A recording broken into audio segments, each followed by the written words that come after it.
किसी कांग्रेस वाले से बुला करके पूछिए कि नेहरू जी के बारे में है कुछ मालूम, कहेगा राहुल गांधी जिंदाबाद।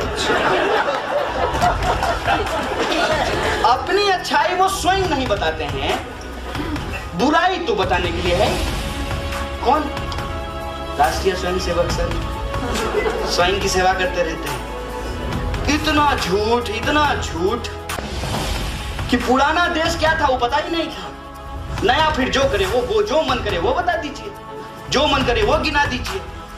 और इनकी झूठ बोलने की जो काबिलियत है, माने एक से बढ़ करके एक हीरा है।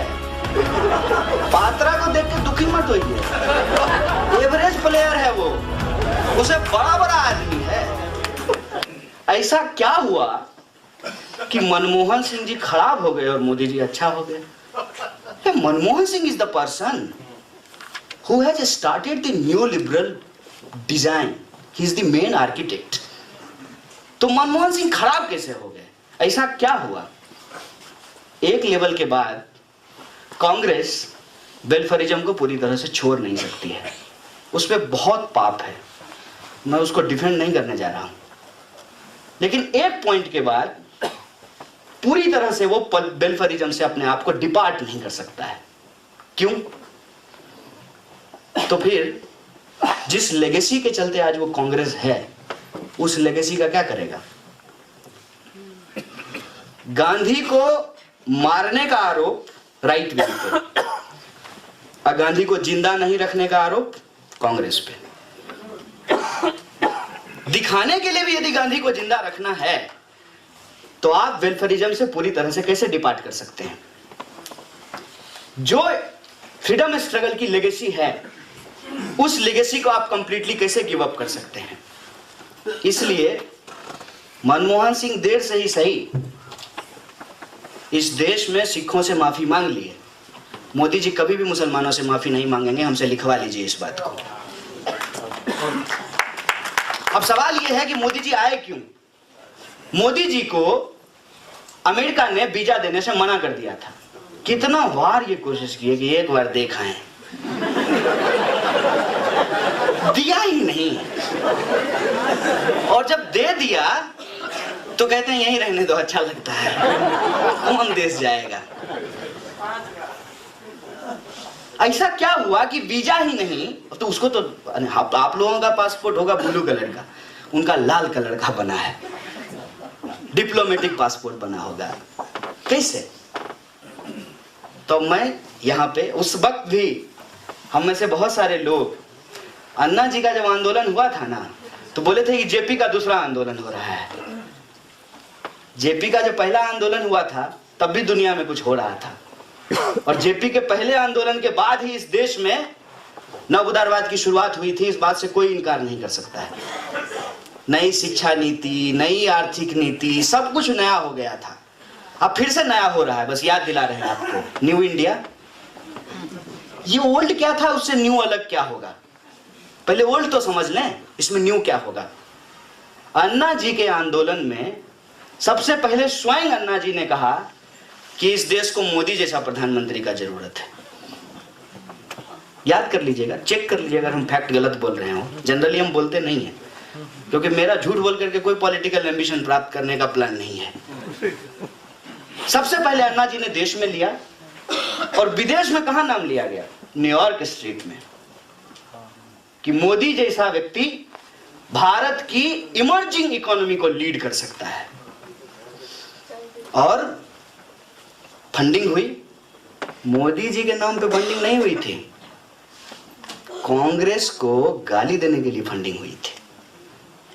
और एंटी कांग्रेसिज्म इस देश में होना बहुत स्वाभाविक बात है। कोई पार्टी अगर इतने समय से रूल करेगी तो उसकी अगर अच्छाई है तो उसकी बुराई भी होगी। अच्छाई वो स्वयं नहीं बताती है। अब हमको नेहरू जी से क्या लेना देना? नेहरू जी की अच्छाई हम लोग बताते रहते हैं, गांधी जी की अच्छाई हम लोग बताते रहते हैं। किसी कांग्रेस वाले से बुला करके पूछिए कि नेहरू जी के बारे में है कुछ मालूम, कहेगा राहुल गांधी जिंदाबाद। अपनी अच्छाई वो स्वयं नहीं बताते हैं, बुराई तो बताने के लिए है। कौन? राष्ट्रीय स्वयंसेवक संघ स्वयं की सेवा करते रहते हैं। इतना झूठ कि पुराना देश क्या था वो पता ही नहीं था। नया फिर जो करे वो जो मन करे वो बता दीजिए, जो मन करे वो गिना दीजिए। और इनकी झूठ बोलने की जो काबिलियत है, माने एक से बढ़ करके एक हीरा है। पात्रा को देख के दुखी मत होइए, एवरेज प्लेयर है वो, उसे बड़ा आदमी है। अब देखिए, जैसे एक उदाहरण के लिए मैं आपको बताता हूँ। हम लोगों को कहता है टुकड़ा टुकड़ा गैंग, और हमको कहता है, हमको मेरे घर में दर्जन से ज्यादा परिवार में लोग आर्मी की नौकरी करते हैं और हमको कहता है कि हम आर्मी के खिलाफ हैं। दूसरा, मेरे ननिहाल में अभी वो मर गए हमारे वो नाना, तो मेरे नाना के जो भाई हैं उनको फ्रीडम फाइटर का पेंशन मिलता था। और मैं उस फैमिली से आता हूं, एक्सटेंडेड फैमिली, जिसके कांग्रेस के उस जिले में, मैं जिस जिले से आता हूं, कांग्रेस के भी फाउंडर उस परिवार से, मेरा ताल्लुक जिस परिवार से है, और कम्युनिस्ट पार्टी के भी फाउंडर उस परिवार से। ये उस वक्त का पॉलिटिकल कल्चर था। लेकिन बहुत आसानी से एक परसेप्शन क्रिएट किया गया, वही जो मैं आपको कह रहा हूं कि न्यू टूल का कैसे इस्तेमाल किया गया और न्यू इकोनॉमी की क्या जरूरत थी। हालांकि इस प्रोजेक्ट में वो फेल होंगे, कंप्लीटली फेल होंगे। जरूरत ये थी कि मनमोहन सिंह बोले कि भैया इससे ज्यादा नहीं, मैं कितना कराओगे भाई, कितना जान लोगे। 90 से लेकर के एग्रेसिवली जो है इस देश में हम न्यू लिबरल पॉलिसी इंप्लीमेंट कर रहे हैं। आप क्या कहते हो कि बैंक भी बंद कर दें, डाकघर भी बंद कर दें, रेलवे चलाना बंद कर दें, पार्लियामेंट बंद कर दें, तो सरकार क्या करेगी? फिर सरकार होगी किस बात के लिए? और इस कॉन्ट्राडिक्शन के बाद कहा कि हमको नया आदमी चाहिए, और उस नए आदमी का नाम अमेरिका में लिया गया।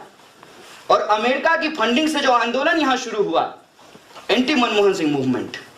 अब यहां तो आपको बीजेपी को क्रेडिट देना पड़ेगा कि कांग्रेस के समय का जो कैग था, विनोद राय थ्योरी, वो भी कांग्रेस के खिलाफ था, और बीजेपी के समय का जो कैग है वो भी कांग्रेस के खिलाफ है।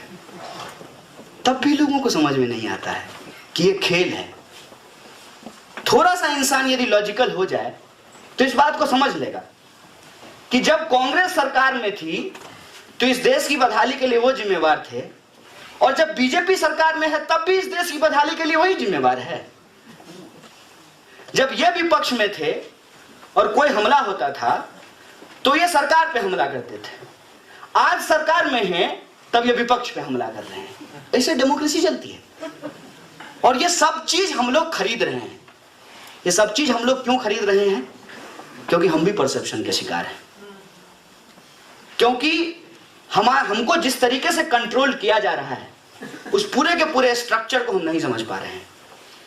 इकोनॉमी जिस तरीके से ऑपरेट हो रही है उसको हम नहीं समझ पा रहे हैं। नतीजा क्या होता है? मान लीजिए अगर आपको किसी रूम में बंद कर दिया जाए तो आप दीवारों को धक्का मारेंगे ना, निकलने का रास्ता तलाशेंगे ना, लेकिन रास्ता तो दिखेगा नहीं। वही सिचुएशन इस देश के यूथ के साथ हुआ है कि उसको कोई अल्टरनेटिव ही नहीं दिख रहा है।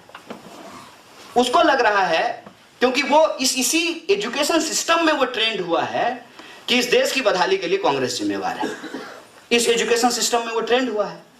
ये जो अभी 283 जीते हुए हैं, 100 से ज्यादा तो कांग्रेस ही हैं उसमें से, जो बीजेपी के एमपी बने हुए हैं वहां जाकर के। क्योंकि पिताजी कांग्रेसी थे, स्वतंत्रता आंदोलन में शामिल हुए थे, इंडस्ट्रियल रिवॉल्यूशन के जो एथिक्स थे, मल्टीकल्चरलिज्म। आप दुखी होते होंगे, हमको भी बुरा लगता है जब गाली देता है, तो फिर लगता है चलो शब्द ही तो हैं। कौन सा जो है वो गाली मेरे शरीर में आकर के लग गया है, तो शब्द ही तो हैं।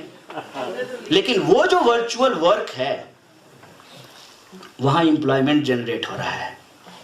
आपको मजाक लगता होगा इस बात का। आप इंजीनियरिंग करके 15,000 की नौकरी पाने की गारंटी नहीं कर सकते हैं, लेकिन आप अगर बहुत बढ़िया झूठ बोल सकते हैं। और मजेदार बात सुन लीजिए, दुष्यंत की कविता चिपका देता है, पास की कविता चिपका देता है किसी कम्युनिस्ट को ही गाली देने के लिए। यह बहुत इंटरेस्टिंग चीज है।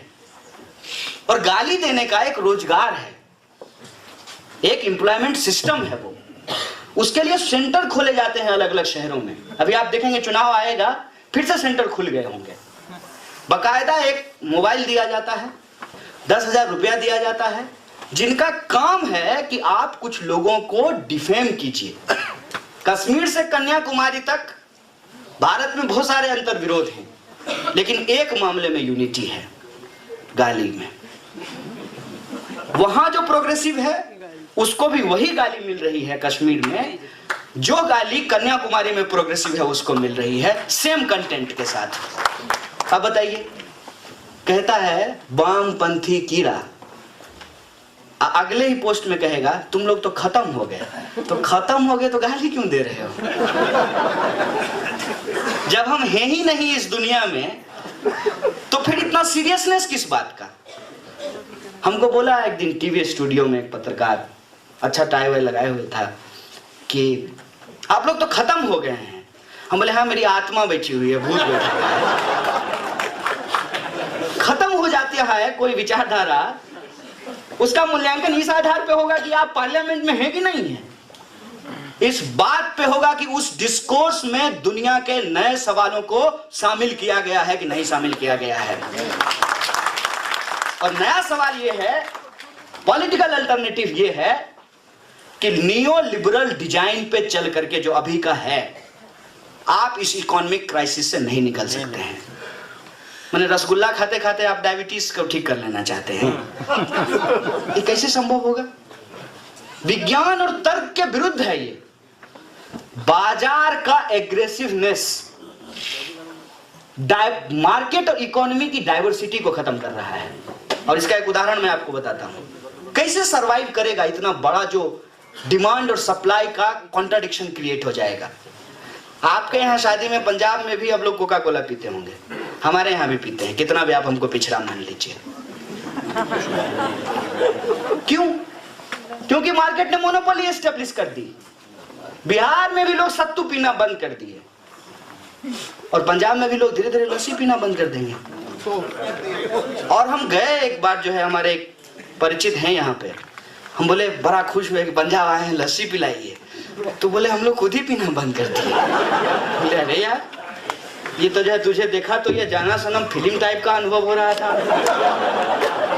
यहाँ आए हैं तो सब कुछ बदल गया है, बदला बदला आसमान। ये क्यों है कि मार्केट जब प्रोडक्ट की डाइवर्सिटी को मार देगा, उसकी मोनोपोली, तो टीवी स्टूडियो में डाइवर्सिटी रह जाएगी। कैसी बातें करते हैं? जो प्रचार आएगा, सीरियल देखते हैं वो, कोई भी टीवी पे आता है अलग अलग सीरियल, कोई सा भी उठा लीजिए, सीरियल कम प्रचार ज्यादा आता है। तो वो जो गैप में एड्स आते हैं, वो एड्स मूल बात है, आपका इंटरटेनमेंट मूल बात नहीं है। और वो एड का जो मूल उद्देश्य है बाजार का, अब आप न्यूज चैनल को देखिए, बकायदा छोटा सा, जैसे नहीं होता है शर्तें लागू, ठीक से चश्मा से दिखेगा नहीं, दिखेगा भी नहीं कि कंडीशन अप्लाई भी लिखा हुआ था। गए दुकान पे तो बोला अरे अम्मा कहाँ आ गए, इसमें तो ये करना पड़ेगा भाई, इसमें तो यार मोटा मोटा अक्षर में ये लिखा हुआ है, तब वो दिखाएगा अम्मा ये भी तो है कंडीशन अप्लाई। अब न्यूज चैनल पे बकायदा एडवर्टाइजमेंट चलता है, तो टीवी स्टूडियो का डाइवर्सिटी खत्म हो जाएगा। और टीवी स्टूडियो का डाइवर्सिटी खत्म हो जाए तो डेमोक्रेसी डाइवर्सिटी के बेसिस पे होगी। और जब डेमोक्रेसी में डाइवर्सिटी नहीं होगी हिंदुस्तान में, तो डेमोक्रेसी होगा, वही मोदी राज होगा। कोई हिंदू राज नहीं बन रहा है, ये मोदी राज है। और मोदी राज और हिंदू राज का ये फर्क है कि हिंदू राज में तो कम से कम कहने के लिए ही सही, राम लला हम आएंगे मंदिर वहीं बनाएंगे, ये बात होगी। मोदी राज में सिर्फ और सिर्फ ये होगा कि सारे के सारे small scale medium scale industries को बंद करो, पूरा का पूरा मार्केट जो है वो मोनोपोलिस्ट के हाथों में हवाले करो, उससे चंदा लो, चुनाव जीतो। ये है नेक्सस। और आज देखिए कितना मजेदार हो रहा है इस देश में। जिन्होंने अंग्रेजों से माफी मांगी वो बन गए देशभक्त, और जिन्होंने दिए अपने जान इस देश के लिए वो बन गए देशद्रोही। शबाना आजमी के पिताजी कौन हैं? कैफी आजमी। कैफी आजमी कौन है? इस देश के साहित्य के इतिहास में कोई कैफी आजमी के योगदान को भुला सकता है? और आज शबाना आजमी से लोग देशभक्त होने का प्रमाण पत्र मांग रहे हैं। ये बात है। फैज अहमद फैज कौन है? फैज अहमद फैज को दुनिया का बेहतरीन शायरों में से एक कहा जाएगा। उनकी बेटी को दिल्ली में नहीं बोलने दिया। किसने? जो अंग्रेजों के साथ चाय पे चर्चा कर रहे थे। इस देश को के कॉन्स्टिट्यूशन को ऑफिशियली जिन्होंने अपोज किया, वो आज किसको देशद्रोही बता रहे हैं? नेहरू के बाल बच्चों को, खुद नेहरू को। ये हालात कैसे पैदा हुए? ये हालात इसलिए पैदा हुए, समाज बदल गया, अहम विचारधारा लेकर के चौराहे पे ही खड़े रह गए। समाज जब बदलेगा ना, वो अपनी विचारधारा भी बदल लेगा। आपके विचारधारा बदलने का इंतजार समाज नहीं करेगा। इसलिए अब भी दुखी मत होइए, समाज को बदलते हुए देखिए और उसके हिसाब से आप अपने भी विचार बदल लीजिए। और आज के समय में अगर अल्टरनेटिव पॉलिटिक्स की हम बात करते हैं तो सबसे पहले हमको यह समझना चाहिए, जब पुरानी संरचना नहीं बची है ना, तो पुराना स्ट्रेटजी भी काम नहीं करेगा। जब पुराने विश्वविद्यालय नहीं बचे हैं तो पुराना स्टूडेंट यूनियन भी नहीं आप बना सकते हैं। जब पुरानी